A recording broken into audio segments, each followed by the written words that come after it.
Semua ini karena mentalku nggak stabil.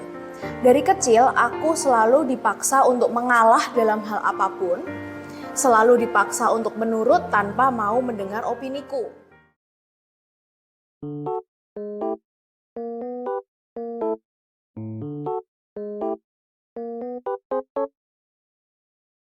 Hai guys, welcome to channel Jessie Psikolog dan kita ketemu di segmen The Soul Stories. Di sini aku akan baca tentang cerita hidup kalian yang udah kalian share di form yang aku kasih, dan hari ini kita akan bahas soal anxiety. Tapi sebelum itu, silahkan kalian subscribe dulu dan nyalain loncengnya, notification-nya supaya kalian gak ketinggalan sama cerita-cerita berikutnya. Oke, sekarang langsung aja ya. Yang pertama, aku menerima cerita dari Ria, usia 25 tahun, perempuan. Ria ini menceritakan kisah hidupnya yang sedang dia alami saat ini gitu ya. Oke, saat ini aku lagi sakit GERD dan anxiety, udah 2 bulan. Akibat pola hidup yang berantakan, ditambah stres dan suka mogok makan kalau lagi sedih atau marah. Bener-bener nyiksa banget. Semua ini karena mentalku nggak stabil. Dari kecil, aku selalu dipaksa untuk mengalah dalam hal apapun, selalu dipaksa untuk menurut tanpa mau mendengar opiniku. Aku sering melawan, suka berteriak ke orang tua. FYI, papaku tipe orang tua yang suka bentak kalau dia lagi stres atau banyak pikiran. Jadi aku sama ortuku udah kayak anak durhaka. Ini ngaku sendiri ya nih ya. Oke, nggak apa-apa, yang penting ada kesadaran gitu. Ditambah sejak aku lulus kuliah, aku belum dapat kerja juga sampai sekarang. Oh wow, cukup lama nih kayaknya. Karena Ria ini usia 25 tahun, mungkin kalau lulus sekitar usia berapa ya? Usia 22 kali ya, lulus kuliah. Nah, cukup lama juga belum bekerja. Oke. Aku punya banyak ketakutan, banyak trauma, emosi yang terpendam karena aku nggak bisa keluarin. Takut dibilang anak durhaka lagi. Akhirnya aku nggak tahan dibilang beban dan bikin malu ortu. Akhirnya aku ikut banyak pelatihan sampai capek. Ikut semua kegiatan ortu biar dibilang anak berbakti, dan ikut orang tua begadang karena mereka suka begadang. Dan kalau mereka tidur, aku baru tidur. Ditambah nenekku sekarang tinggal di rumah. Ortuku dua-duanya kerja, walaupun mama cuma kerja di rumah, tapi aku yang dapat capeknya, yang kerja mamanya, yang dapat capeknya anaknya gitu ya. Karena harus bantu urusan rumah tangga dan ngurus nenek. Ditambah papaku yang terus press aku buat kerja, sampai aku capek sendiri dan akhirnya tumbang. Nah, ada sebuah pesan nih dari Ria, yaitu ayo sama-sama bangkit biar aku ada temennya. Hehehe. Oke, thank you so much Ria untuk sharingnya. Dan ada juga pertanyaan nih dari Ria tadi.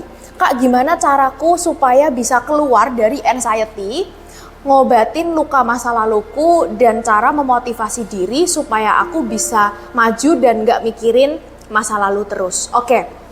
Jadi sebelumnya kita mau perjelas dulu bahwa saat ini Ria lagi sakit GERD ya. Nah, kalau ada sakit GERD atau sakit fisik lainnya gara-gara mental yang tertekan, maka lebih mudah untuk kita melakukan pengobatan fisiknya terlebih dahulu gitu. Jadi saya sangat menyarankan untuk Ria segera mengobati GERD-nya, untuk mungkin bisa ke dokter atau ke dokter spesialis supaya GERD-nya ini tertangani terlebih dahulu ya. Dan memang sih asam lambung itu banyak diproduksi ketika kita merasa cemas, merasa stres, itu otomatis akan diproduksi, sehingga itu sangat terkait erat dengan kondisi mental kita. Nah, aku memahami bahwa pastinya Ria ini capek banget, banyak overthinking, banyak pikiran, tertekan, dan lain sebagainya ya.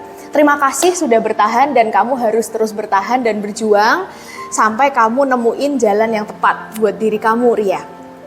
Nah, ada beberapa teknik yang bisa kita lakukan untuk mengatasi yang namanya anxiety ini ya. Anxiety, sekali lagi aku pengen jelasin, rasa cemas itu adalah sesuatu yang wajar dan hal yang wajar dan manusiawi untuk kita rasakan. Seperti itu ketika menghadapi ancaman. Nah, tetapi ketika anxiety ini sangat tinggi, nah kemudian itu yang akhirnya kurang sehat ya untuk diri kita, karena akhirnya kita hanya cemas tapi tidak melakukan apapun.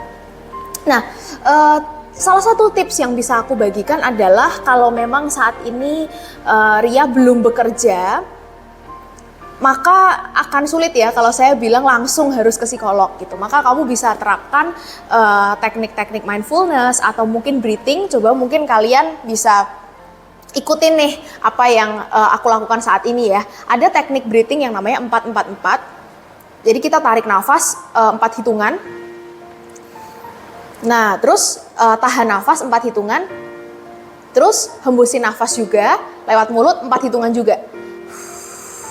Jadi ketika inhale kita masuknya lewat hidung, dan ketika exhale kita keluarnya lewat mulut ya. Kita coba ya. Tarik nafas, tahan, buang.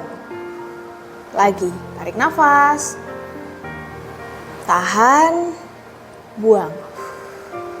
Nah, kalau cuma dilakuin 2 kali kayak gini nggak ada efeknya ya kelihatannya. Tapi kalau kalian ngelatih ini, mungkin setiap malam ketika kalian mau tidur, kalian bernafas, rasakan nafas kalian, dan ketika misalnya kalian merasa cemas, kalian bisa praktekin ini, maka tanpa sadar badan kita akan terlatih untuk menjadi lebih tenang, seperti itu. Nah, saya memperhatikan fenomena seperti ini tuh kayak lingkaran setan gitu ya. Jadi karena orang mentalnya kurang sehat, jadi akhirnya sulit bekerja, entah karena kurang percaya diri, entah karena nggak bisa menyesuaikan diri atau gagal di interview dan lain-lain, sehingga nggak dapat pekerjaan. Ketika nggak dapat pekerjaan, kemudian mentalnya terganggu lagi. Tapi kalau mau ke psikolog, nggak kerja, nggak ada duitnya, nggak bisa ke psikolog. Jadi muter aja gitu terus ya.